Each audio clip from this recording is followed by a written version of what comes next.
Hey YouTube, Brian LCS. Thanks for stopping by the channel and this video. The Amazing Spider-Man number 93 review. So stick around to find out what the story is all about.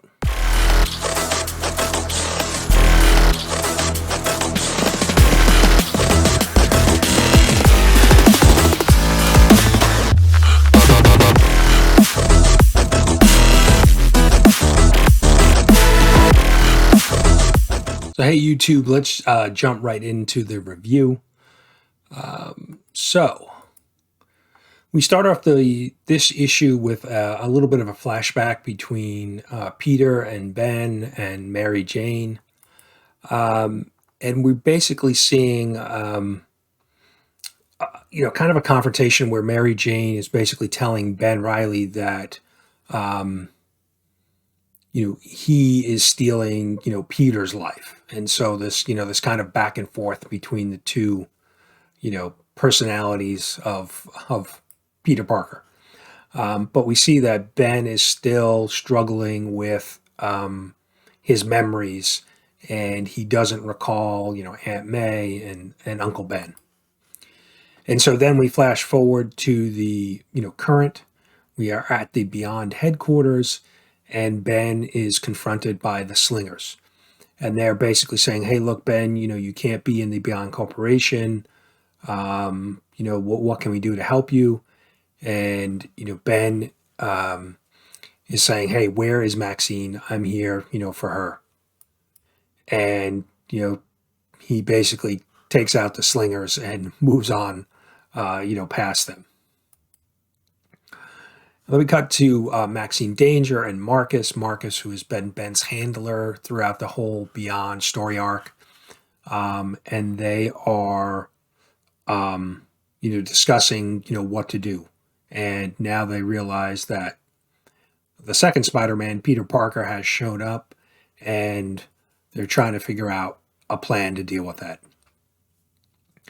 And so Peter, gets in, and because he's, because the security system is set up to recognize Spider-Man, he's able to kind of bypass it and get into.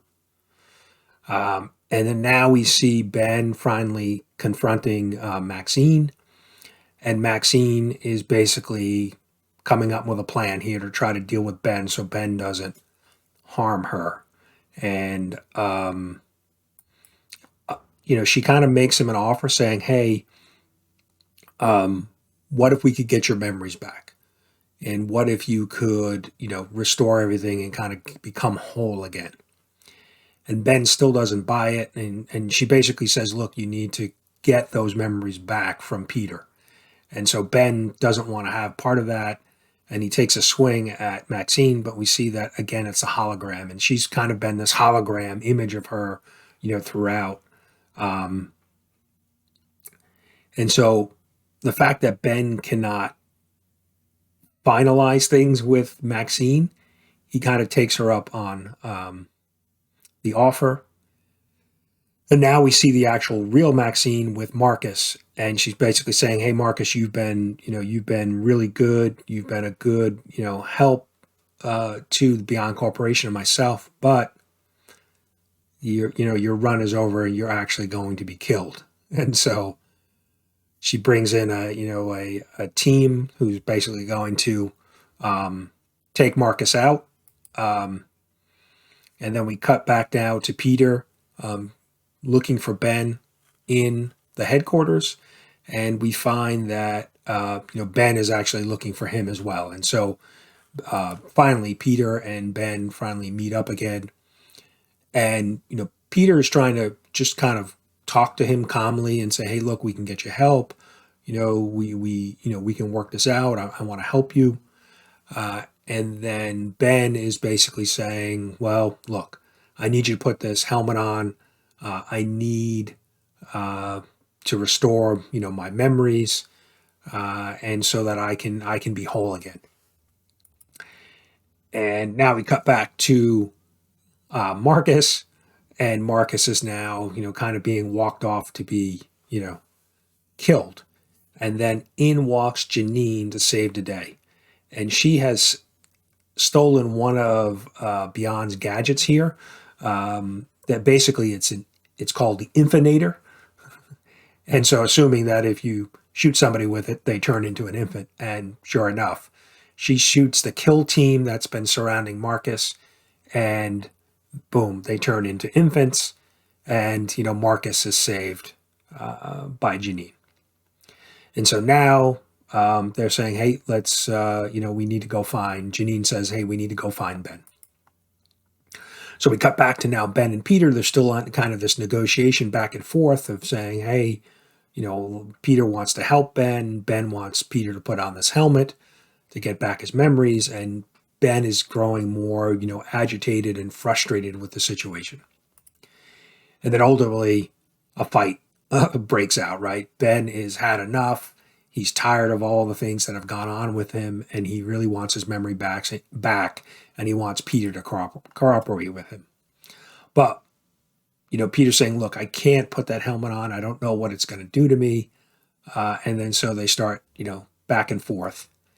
And now we cut to Maxine. She thinks she's rid of Marcus, and now she is with the board and basically looking to liquidate the headquarters. So basically take out, all of their technology and destroy any of the secrets and basically, clean slate the Beyond headquarters and all the things that have been going on there. And so they approve it, but then they also say, well, Maxine, sorry, but this is the end of the road for you. And they try to take her out, but again, it's a hologram, not the actual real Maxine. And so, Maxine is able to, get away. And now again, we're back with Ben and Peter going at it, trying to figure out, Peter wants to help Ben. Ben wants his memories, and this back and forth. And Ben is really kind of getting the best of Peter. I think he's really, kind of full of rage and adrenaline. And, Peter's still been recovering for all of the things that he's been through over the last couple months. And Ben really gets the best of him. And then he deploys one of his gadgets from his suit. It's called a spinneret. It's basically a web-like device, but it doesn't dissolve. And it basically can hold a person with the strength of 3 times of Peter Parker's strength. And so it looks like we're in, Peter's in a bad spot here, and Ben is basically reaching out, with the helmet. And then we cut back to, Marcus and Janine looking for Ben, and they realize that there's a scrub in progress, and that's the liquidation of the Beyond headquarters. And it's even Marcus even mentions, what is exactly going to happen is that the lower levels will be, scrubbed, but there's some device that will basically alter the matter and basically wipe out any evidence and any people or humans that are in the wake of it. So Janine realizes they need to go get Ben. And so Ben and Peter are still kind of negotiating this back and forth. And now, Peter's trapped. And Ben says, look, I'm sorry, but I need to do this for myself. And, but Peter is is able to get out of the spinneret device. And, because they share similar memories and, thoughts and intelligence, he's able to find the fail-safe on the device and remove it. And so at this point, Peter crushes the helmet that would restore the memories.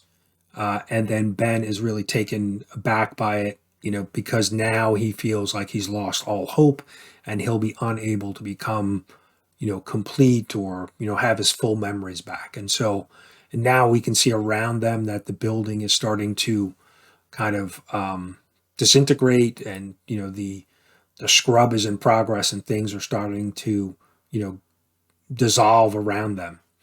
And Ben basically saying, Peter, look, you took everything from me. And he goes at him one more time.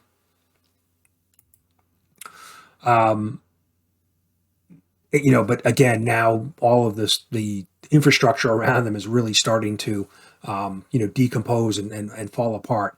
And so Ben basically falls down, and now Peter's trying to help him because he doesn't want him to fall into the scrubbing that is going on. And Ben basically says, look, all is lost for me. Now that I can't get my memories back, things really don't matter for me. And so, Peter's trying to help him, but he basically, kind of sacrifices himself in the scrub that is happening around him. And we can kind of see, Ben going off into the scrub goo there. And then there's a big explosion, and Peter is knocked back, and then in steps Marcus and Janine. They find Peter, and they, remove him get him to safety, get him out of that situation. And so we can now see from the outside that the actual Beyond headquarters building is basically, you can see the entire skyscraper basically drops several levels because they basically have scrubbed, the bottom floors with all of the experiments and things. And that's the way the story ends. But there's a couple little side stories that help wrap up the story. And I didn't mention earlier that the writer for this was Zeb Wells and the artist was Patrick Gleason. So, and so now we see the story days. So this is obviously assuming days after the current events that we just saw. Peter's back in the hospital or being checked out by a doctor. Mary Jane is there, Aunt May, Marcus. And so, he said, look, the doctor basically is, bickering with Aunt May saying, you better, Aunt May is basically saying, you better take care of my nephew. So, but he'll, the doctor reassures everybody that Peter will be okay. He just needs some rest. And then, Peter's still focused on, on Ben, and still having some, bad memories about it. But we see that Marcus mentions that Janine and Marcus went back to try to find Ben and that he actually survived. And then we show how Janine went into what was left of the Beyond Corporation and, goes and finds Ben. And so then we see so now we go from days to weeks, and now we see a Peter, kind of back up on its feet, and Mary Jane's helping him. And, they've been doing some walking and running and just trying to get him back into full shape. And then there's a little discussion here between, Mary Jane and Peter. Peter said he was going to go home, and she says, why don't you stay? He says, I still need my rest. But she means to stay, for good, to move in and for them to kind of get back together as a couple. And they ultimately agree that they should give it a try again.